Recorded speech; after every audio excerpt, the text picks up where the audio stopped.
আসসালামু আলাইকুম। আশা করি সবাই ভালো আছেন। তো আজকে আমার খামারে যে কবুতরগুলো আমি রাখছি, তো এখানে টোটাল 14 জোড় কবুতর আছে। তা আলহামদুলিল্লাহ যেই জায়গায় রাখছি দক্ষিণ পাশে, এই জায়গায় মানে একদম গাছের ছায়া থাকে সুন্দর।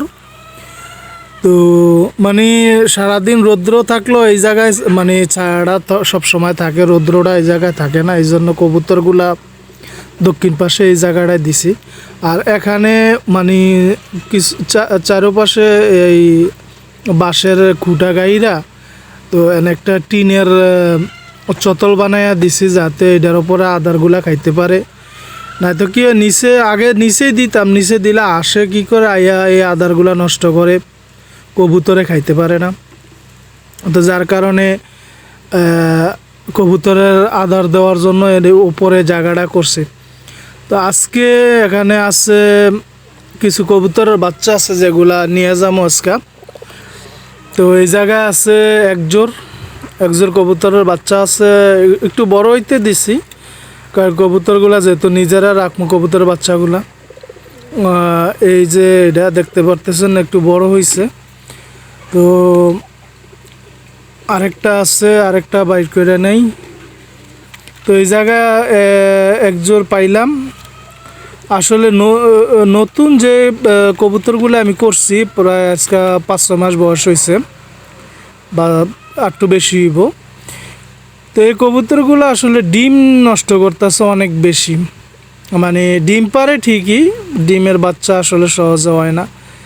তো এই যে আরেকটা নিলাম, এটা একটু বেশি বড় হয়েছে। তো এটা মানে এক জোড়ার কবুতরের থেকে একটাই বাচ্চা রয়েছে, আর একটা বাচ্চা মারা গেছে। তো এনে বেশিরভাগ কবুতরই ডিম পেড়ে রাখছে, কারণ কিছুদিন আগে আরও 2 জোড়া কবুতরের বাচ্চা বিক্রি করছিলাম। আর এই জায়গায় আছে এক জোড়ার মধ্যে একটা একটু ছোট রয়েছে। তো ছোটোটা আমি নিমু না, যেটা একটু বড় হয়েছে বড়টা নিমু। মানে টোটাল 3 জোড় কবুতরের থেকে 2 জোড় বাচ্চা নিতেছি আর একটা বাচ্চা এনে রইল। এই বাচ্চাটা একটু বড় হোক তারপরে নিমু। এই যে বাচ্চাটা একটু ছোড়ো এখন মানে এটা ছোড়ো রয়েছে, এই জন্য এটা নিতেছি না, এটা এখানে রাইখে দিলাম। এই বাচ্চাটা যাক আরও 3-4 দিন গেলে বাচ্চাটা একটু বড় হইলে তারপরে নিয়ে যাম।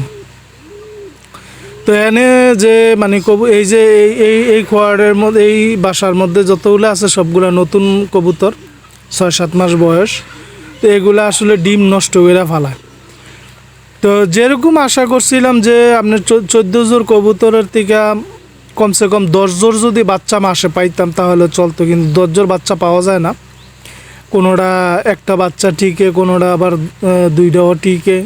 তো এরকম মানে 6 থেকে 7 জোড় বাচ্চা, মানে হাইস্ট 7 জোড় বাচ্চা পাওয়া যায় 14 জোড়াতে।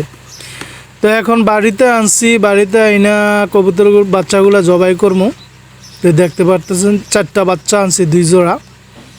তো এই যে 4টা বাচ্চা এনে, তো বাচ্চাগুলো এখন জবা করবো। তো আসলে কবুতর পাললে একটাই লাভ, কি মাঝে মধ্যে নিজেরাও 1-2 জোড় বাচ্চা খাওয়া যায়। আর যদি যেরকম আশা করছিলাম যদি ওরকম হইতো তাহলে বিক্রি করে পোষাইতো। তো ভিডিওটা দেখার জন্য সবাইকে ধন্যবাদ। ভালো থাকবেন, দোয়া করবেন, আমিও সবার জন্য দোয়া